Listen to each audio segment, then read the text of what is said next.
CM Revanth Reddy జలద్రోహానికి కేంద్ర ప్రభుత్వం ప్రకటించిన కమిటీ నిదర్శనమని మాజీ మంత్రి హరీష్ రావు ఆరోపించారు. కమిటీలో ఇంటర్ స్టేట్ విభాగ అధికారి లేకపోవడం రాష్ట్ర ప్రయోజనాలకు పెను ముప్పని ఆందోళన వ్యక్తం చేశారు. సీఎం రేవంత్ రెడ్డి తీరుతో గోదావరి నల్లమల సాగర్ కు లైన్ క్లియర్ అయిందని, తెలంగాణ నీటి ప్రయోజనాలకు నెంబర్ 1 విలన్ రేవంత్ రెడ్డి అని విమర్శించారు.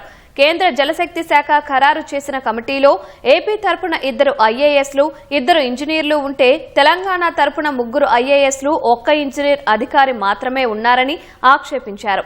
ఇంటర్ స్టేట్ అంశాల్లో అనుభవం ఉన్న అధికారి ఏపీ తరపున ఉండగా తెలంగాణ తరపున లేకపోవడం రాష్ట్ర ప్రయోజనాలకు గొడ్డలి పెట్టుగా మారిందని ఆందోళన వ్యక్తం చేశారు.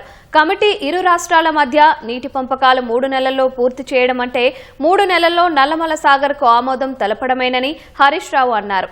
ఇది సీఎం రేవంత్ రెడ్డి ఉద్దేశపూర్వకంగా తెలంగాణకు నష్టం చేసి ఏపీకి మేలు చేసే చర్యేనని ఆరోపించారు.